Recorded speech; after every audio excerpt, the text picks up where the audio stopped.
Hello guys, welcome back to my YouTube channel. स्वागत है आप सभी का हमारे यूट्यूब चैनल पर। तो आज के इस वीडियो लेक्चर में मैं आपको पढ़ाने वाला हूँ most important one word substitute.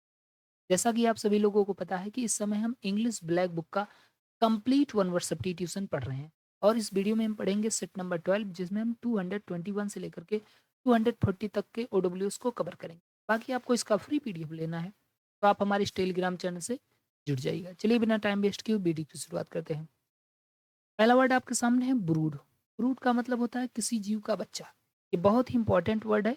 Brood brood का मतलब होता है किसी जीव का बच्चा, या हम कह सकते हैं a young child of a bird, यानी किसी बर्ड का जो अ, या ऐसे बोल देंगे a family of young bird, यानी जो छोटे चिड़िया हैं उनकी एक फैमिली क्या कहलाती है, उसको भी ब्रूड कहते हैं। इस मीनिंग आप देख सकते हैं, the young of an animal cared for at one time, यानी किसी जानवर का छोटा-सा बच्चा जिसे जिसकी केयर की जाती है, उसको हम क्या बोलते हैं? ब्रूड बोलते हैं। ओके।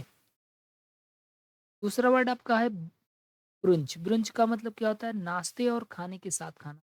यानी कोई चीज़ जब आप नाश्ता और खाना दोनों के साथ खा सकते हैं, उसको हम ब्रुंच बोलते हैं। जैसे लंच होता है तो ऐसे याद कर लीजिएगा, लंच, ब्रंच दोनों का मीनिंग सेम सेम हो जाएगा। इंग्लिश मीनिंग देखेंगे, a meal that is usually taken, एक ऐसा भोजन जिसे लिया जाता है taken late in the morning, यानी सुबह काफ़ी देर में लिया जाता है, उसको हम ब्रंच कह सकते हैं।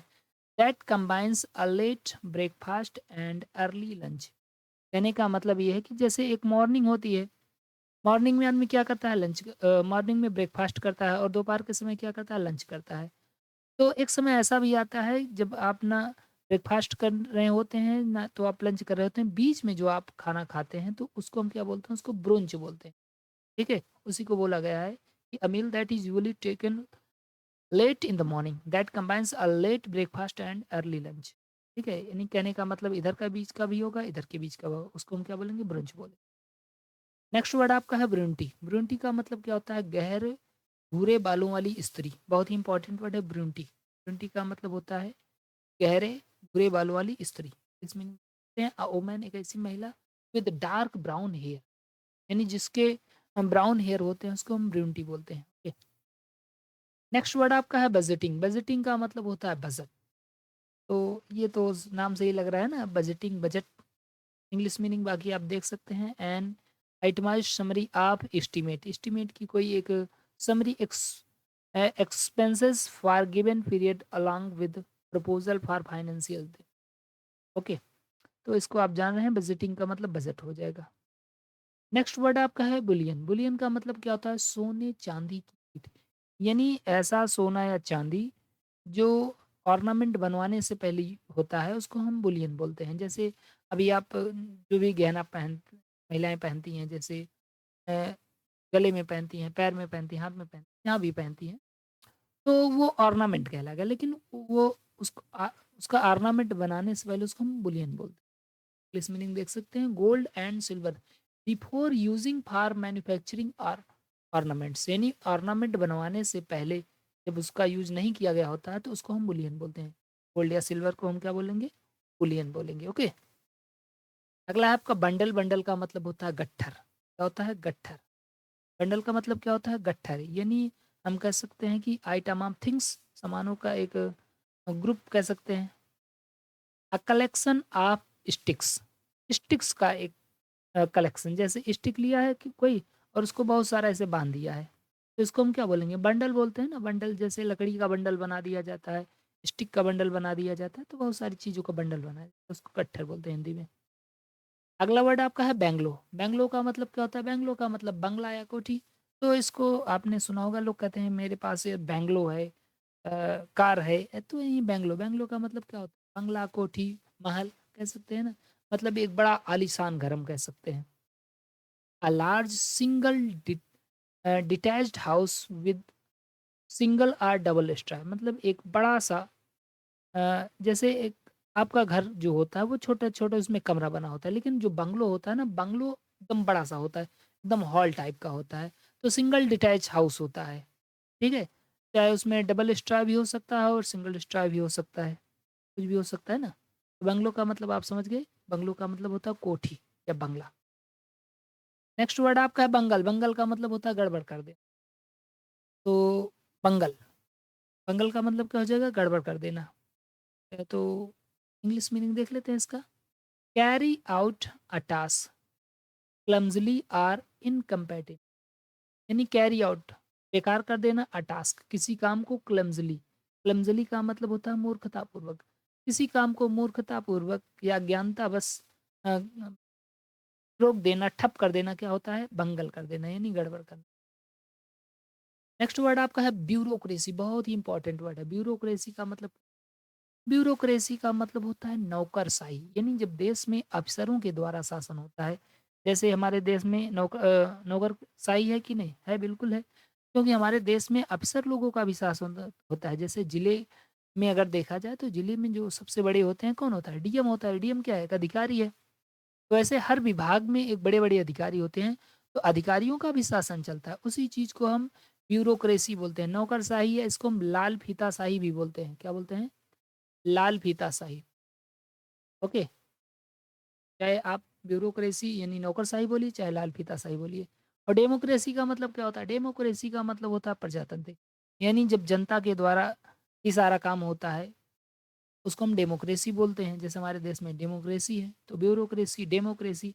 एक होता है प्लूटोक्रेसी। प्लूटोक्रेसी का मतलब होता है देश में अमीरों का शासन, धनी लोगों का शासन। इसके पहले हम लोगों ने अरिस्टोक्रेसी पढ़ा है, यानी श्रेष्ठ जनों का शासन। तो बहुत सारा क्रेसी वाला वर्ड होता है। इंग्लिश मीनिंग देख सकते हैं, a government run by officials in state, यानी किसी स्टेट में जब किसी ऑफिशियली यानी अधिकारियों के द्वारा गवर्नमेंट को रन किया जाए, चलाया जाए, तो उसको हम क्या बोलते हैं? ब्यूरोक्रेसी बोलते हैं। ठीक है? नेक्स्ट वर्ड आपका है बर्गलर, बहुत इंपॉर्टेंट वर्ड है। बर्गलर का मतलब होता है सेंधमार, यानी जो रात में चुपचाप किसी की दीवार में छेद कर देते हैं और उस छेद के माध्यम से घुस जाते हैं घर में और चोरी कर लेते हैं, तो ऐसे आदमी को हम बर्गलर बोलते हैं, सेंधमार बोलते हैं। अ पर्सन एक ऐसा person who enters a building illegally in order to steal, यानी कोई एक ऐसा पर्सन जो इंटर प्रवेश कर जाता है अ बिल्डिंग, किसी बिल्डिंग में, इल्लीगली गैर कानूनी रूप से, इन ऑर्डर टू स्टील चुराने के मकसद से, चोरी करने के मकसद से जो घर में घुस जाता है इल्लीगल तरीके से, उसको हम बर्गलर बोलते हैं। अगला है आपका बरो। बरो का मतलब क्या होता है? बरो का मतलब होता है बिल, यानी किसी जानवर के द्वारा जब कोई गड्ढा खोद दिया जाता है उसको हम बरो बोलते हैं। Hole excavated by an animal or as dwelling, यानी किसी एनिमल के द्वारा, किसी जानवर के द्वारा जब किसी होल यानी किसी छिद्र को खोला जाए एज अ डेवलिंग, निवास स्थल के रूप में, तो उसको हम क्या बोलेंगे? बरो बोलते हैं। अगला है आपका बज। बज का मतलब होता है भन बनाना, यानी जो मधुमक्खियाँ होती हैं या कोई कीड़े होते हैं जो भन बनाते हैं, तो उसको हम अंग्रेजी में बोलते हैं बज। Okay? The sound made by बीज, यानी मधुमक्खियों के द्वारा निकाली गई आवाज़ क्या कहलाती है आपकी? बज कहलाती है। अगला है बायरे। बायरे का मतलब क्या होता है? बायरे का मतलब होता है गौशाला। इंग्लिश मीनिंग देख सकते हैं, place where cows are sheltered, यानी ऐसा स्थान जहाँ पर गायों को शरण दिया जाता है, जहाँ पर गायों को बांधा जाता है, उसको हम क्या बोलते हैं? बायरे बोलते हैं, गौशाला बोलते हैं। ठीक है?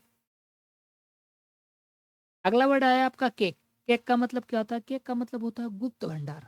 तो केक को क्या किया जाता है? केक को बहुत ही ऐसे याद कर लीजिएगा, जैसे मान लीजिए कहीं पर केक रखना है तो केक को बहुत ही गुप्त तरीके से रखा जाता है ना, क्योंकि अगर पता चल जाए बच्चों को कि केक यहाँ पर रखा है तो सब केक क्या करेंगे? खा लेंगे। तो केक को कैसे रखा जाता है? गुप्त करके रखा जाता है। केक गुप्त भंडार। A group of things that have been hidden in some place, यानी चीज़ों का ऐसा समूह जिसे किसी हिडन प्लेस पर छिपा करके रखा गया है, उसको हम क्या बोलते हैं? केक बोलते हैं, गुप्त भंडार। अगला इंपॉर्टेंट वर्ड है आपका कैकोग्राफर। कैकोग्राफर का मतलब होता है अशुद्ध वर्तनी वाला, यानी कोई ऐसा पर्सन जो किसी चीज़ को बोलते समय हकलाता है, उसको हम बोलते हैं cacographer. One who is bad in spelling, यानी जो स्पेलिंग करते समय वर्तनी बोलते समय हकलाता है, उसको हम क्या बोलते हैं? कैकोग्राफर बोलते हैं। अगला है आपका कैकोफोनी। कैकोफोनी का मतलब होता है कोलाहल। तो जो देखो कैकोग्राफर, कैकोफोनी दोनों मिलता-जुलता है ना, तो अब जो गड़बड़ बोलेगा तो वो थोड़ा इधर-उधर करेगा, तो कैकोफोनी का मतलब कोलाहल हो जाएगा। हार्श आर डिस्कॉर्डेंट साउंड, यानी खराब sound. Loud confusing disagreeable sound, यानी तेज, भ्रामक और disagreeable sound. And incongruous or chaotic mixture. Okay? Next word देखते हैं आपका काफ। काफ का मतलब होता है बछड़ा। बहुत ही प्यारा सा वर्ड है, सिंपल सा वर्ड है काफ। काफ का मतलब बछड़ा, यानी the young of one of a cow, यानी एक गाय का बछड़ा क्या कहलाएगा? काफ कहलाएगा। अगला इंपॉर्टेंट वर्ड है आपका कैलीग्राफर। कैलीग्राफर का मतलब होता है सुलेखक। ये रूट वर्ड से मिलके बना हुआ है। कैली का मतलब, जहाँ पर कैली लिखा मिल जाए तो उसका मतलब होता है सुंदर लेख, और कैलीग्राफर यानी सुंदर लिखने। तो कैलीग्राफर का मतलब क्या हो जाएगा? सुलेखक, जो सुंदर सुंदर राइटिंग लिखता है उसको हम क्या बोलते हैं? कैलीग्राफर बोलते हैं। इंग्लिश मीनिंग देख सकते हैं, अ पर्सन एक ऐसा person who is skilled at producing beautiful handwriting, यानी जो सुंदर सुंदर हैंड राइटिंग बना सकता है उसको हम क्या बोलते हैं? कैलीग्राफर बोलते हैं।